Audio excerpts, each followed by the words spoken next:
de cruz, o que está sendo dito aqui na tua vida? O que ela produz?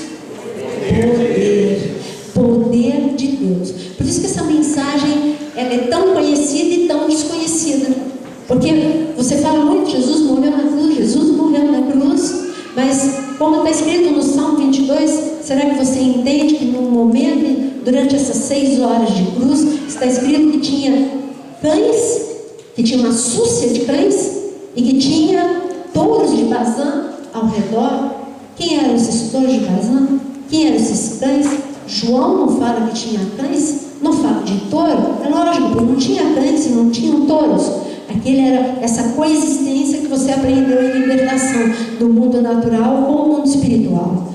O inferno todo estava ao redor da cruz. Eles tinham certeza que eles tinham vencido Jesus, absoluta certeza de que eles tinham prevalecido, porque afinal de contas está escrito em Deuteronômio 21 que para a cruz só os amaldiçoados. Se o herdeiro de Deus, Jesus mesmo tinha já falado em Mateus 21, depois você lê na sua casa, Jesus já tinha dito que chegaria uma situação em que os demônios lançariam o herdeiro para fora da cidade, e Jesus foi crucificado fora da cidade, e diriam que tinham vencido o herdeiro.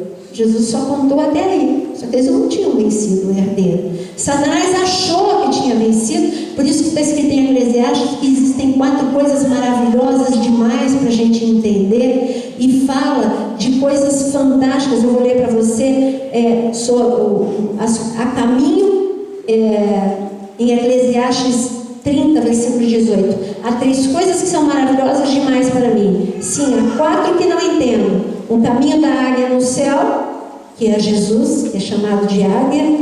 O caminho da cobra na penha. Que caminho é esse da cobra na penha? Satanás, que foi sobre a rocha, aonde? Na cruz do Calvário.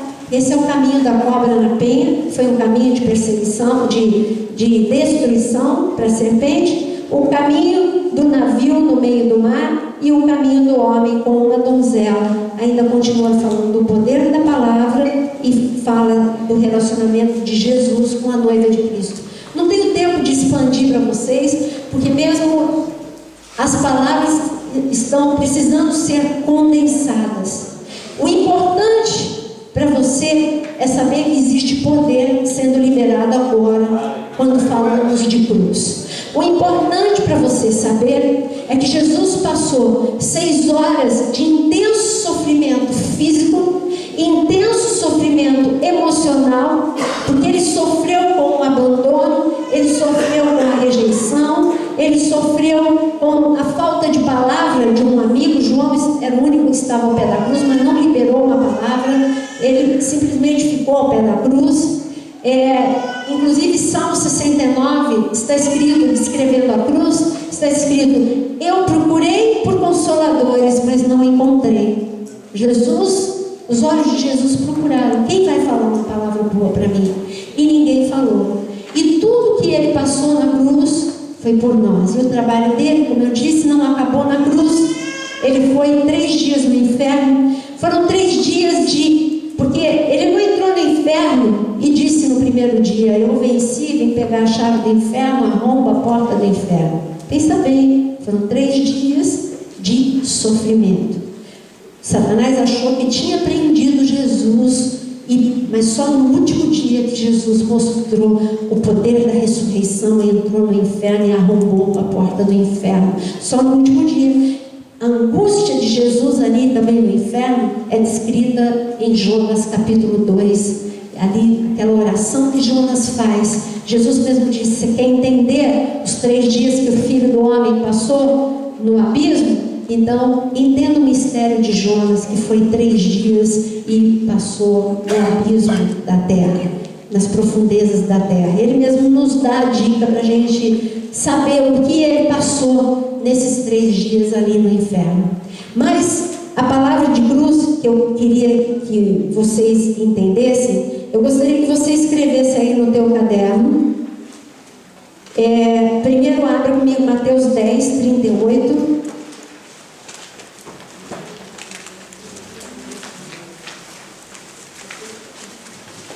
Jesus deixou uma palavra para a gente.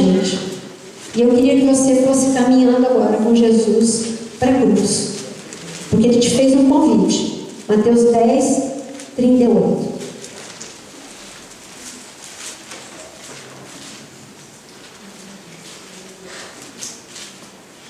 Acharam? E quem não toma sua cruz e vem após mim, não é digno de mim. Leia junto comigo. E quem não toma sua cruz.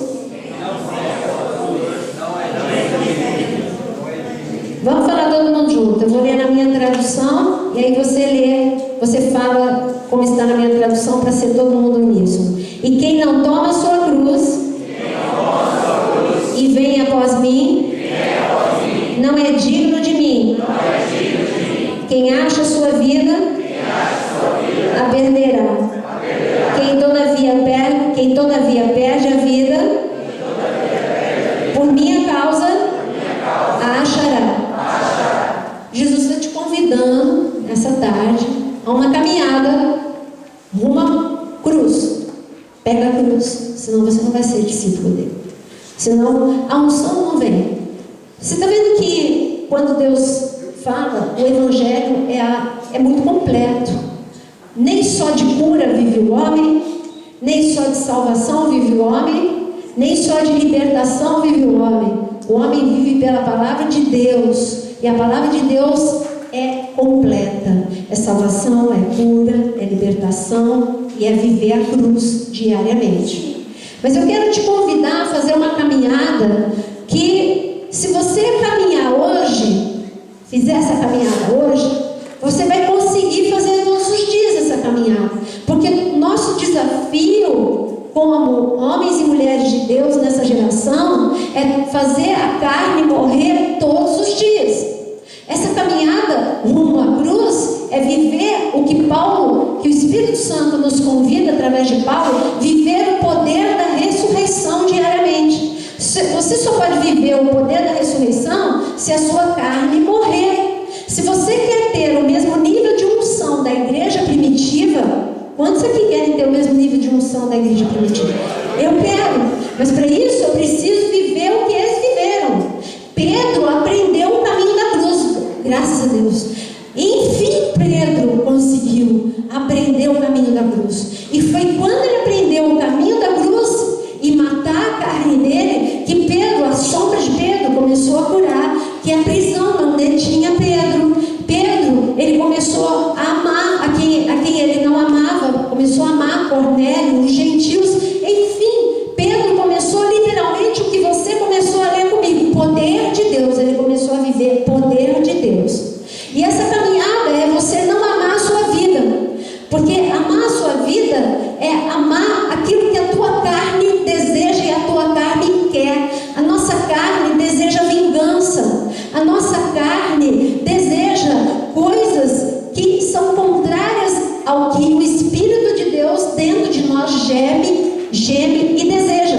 A nossa carne quer descanso e sombra e água fresca o tempo todo, e o Espírito geme para você acordar de vez em quando de madrugada. O Espírito geme dentro de você e te cutuca de vez em quando para você jejuar. O Espírito geme e ele te cutuca de vez em quando para você perceber que você precisa orar mais, mas a tua carne diz que você já faz coisa demais, você já trabalha demais, você já vem demais na igreja e você não precisa orar tanto.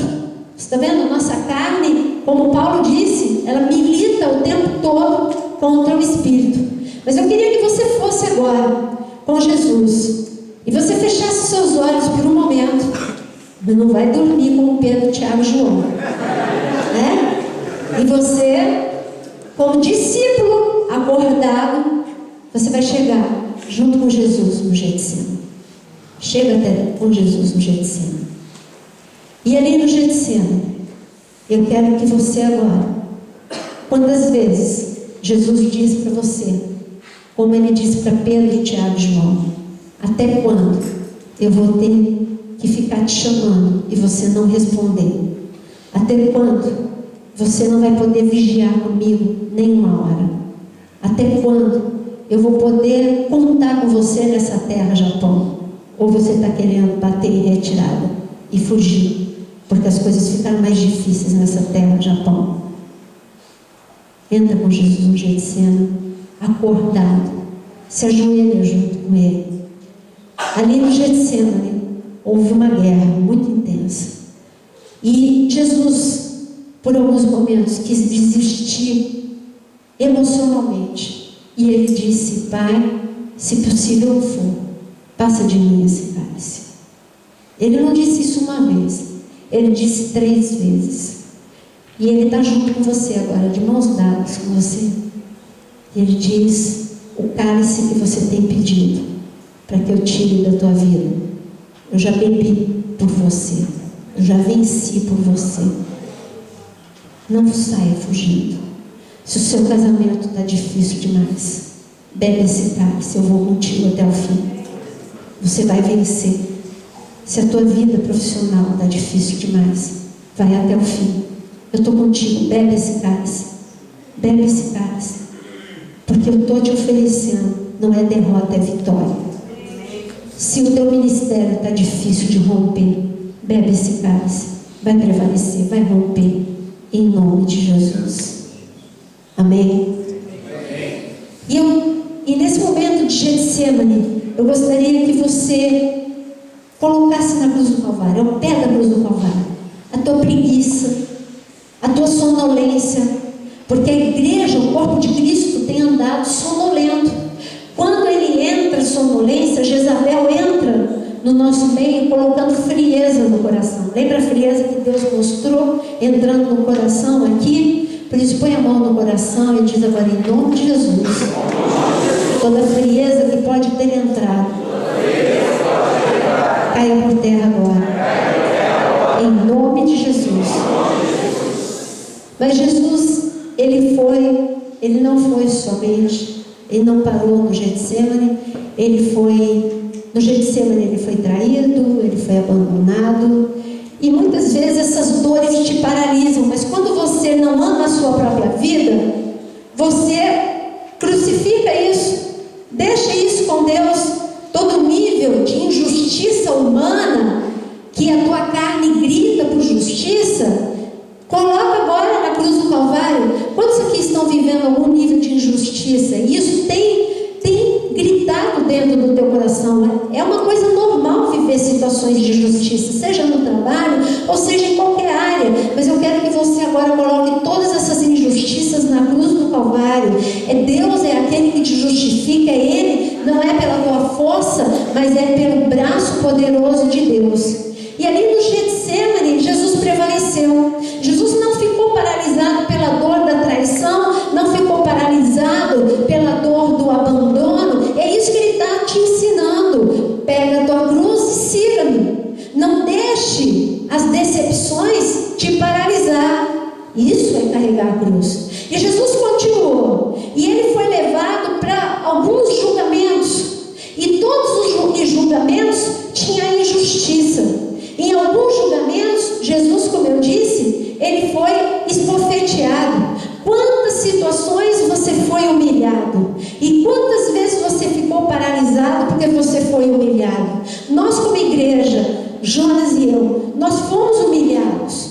Porque houve uma situação na igreja em que pessoas caluniaram. E parecia que aquelas pessoas tinham prevalecido. Eu, por um momento, senti vergonha de sair à rua, porque parecia que as calúnias estavam prevalecendo. Nós que sempre tivemos aversão ao financeiro, sempre colocamos Deus acima de tudo, estávamos sendo caluniados absurdamente nessa área. E foi quando Deus falou ao meu coração que se Ele, que era Deus, tinha passado por isso, eu não era maior do que Ele, e que eu deveria enfrentar essa situação, que Ele iria comigo. E foi quando eu peguei na mão de Jesus e falei para o Jonas: eu vou voltar a viver normal. Eu tinha parado de sair, eu só ia para a igreja, eu não ia mais para a padaria, para lugares públicos. E foi quando eu peguei na mão de Jesus, levando a cruz. Afinal de contas, eu estava levando a cruz até mesmo em nome do Evangelho. O nome de Jesus estava sendo envergonhado junto com o meu. Eu falei: Jesus, usa o teu nome. Aí eu comecei a usar meio que chantagem, mas era verdade.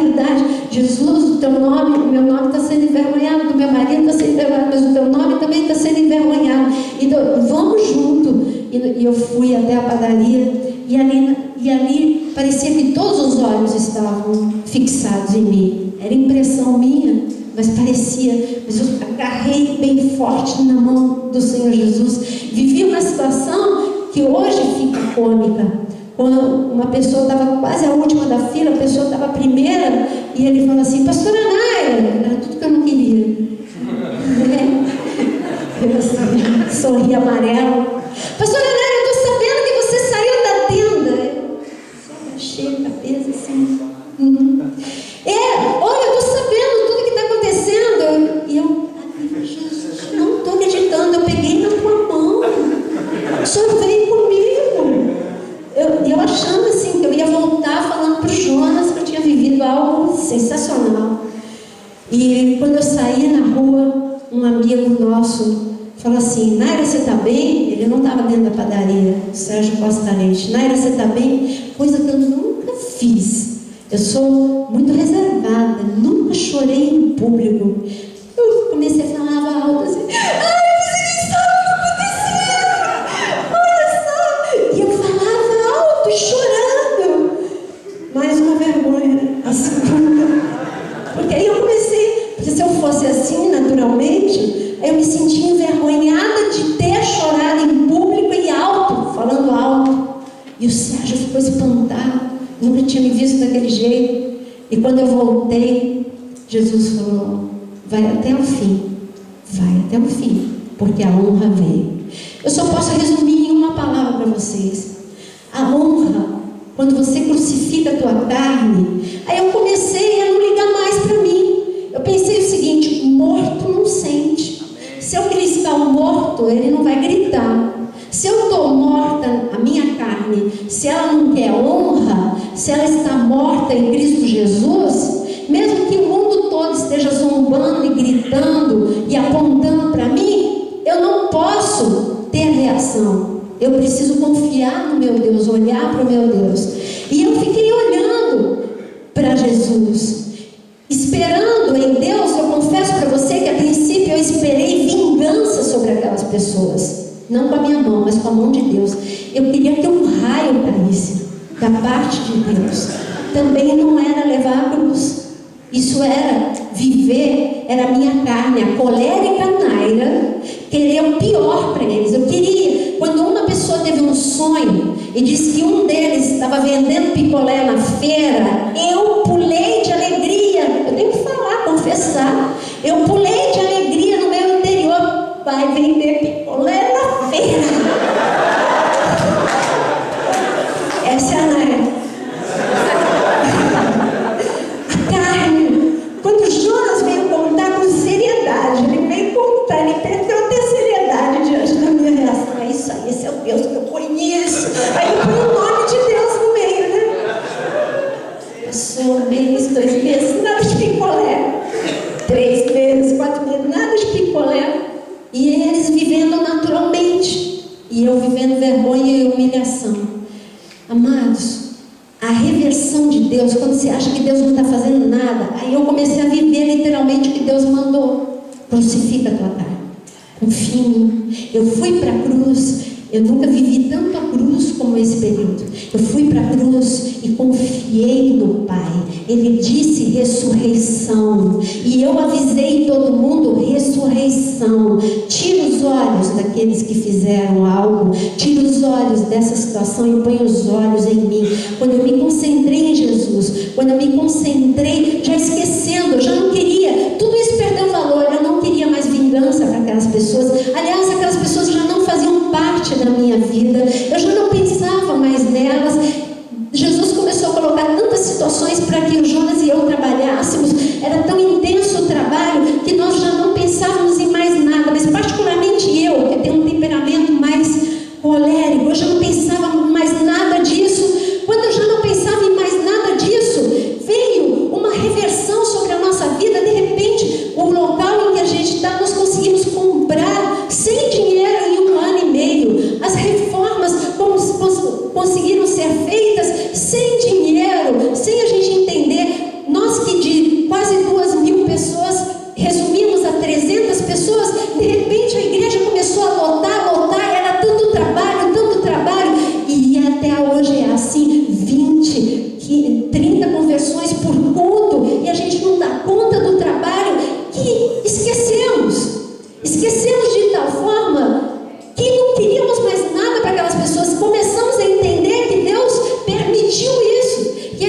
instrumentos de Deus para nos empurrar para o novo. E aí aquilo tudo perdeu valor para mim, que quando nós ficamos sabendo do local onde eles estavam, como estava arruinado, eu não senti alegria pelo local estar arruinado. Eu não senti aquele gostinho da vingança, eu não senti. Quando notícias começaram a chegar até nós de que as pessoas estavam arruinadas, nosso coração não se rejubilou com isso.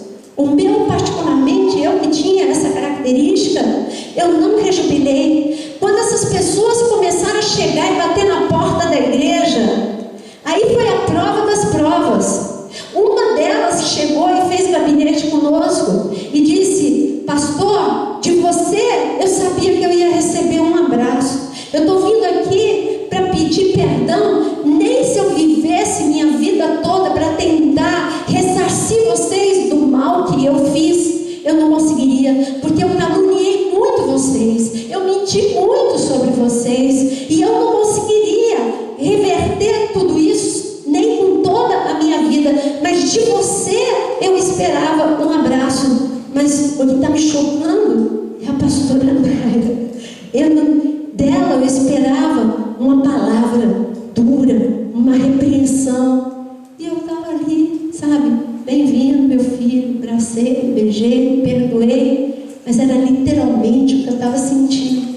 Cada um deles que tem chegado e pedido perdão, e um por um está batendo na porta. Um por um está batendo na porta, pedindo perdão e pedindo para abençoarmos, porque a vida está uma ruína. E cada um a gente abençoa de coração, intensamente. Alguns que a gente sabe que o caráter não mudou, a gente abençoa muito e pede: Jesus, afasta em nome de Jesus, com toda sorte de bênçãos, mas afasta em nome de Jesus. E um por um vem pedir perdão. Aquele que não mudou o caráter, Deus tira de perto da gente, ele segue o seu rumo completamente perdoado e abençoado. Não é fácil viver a cruz, mas é tão gostoso quando você consegue, porque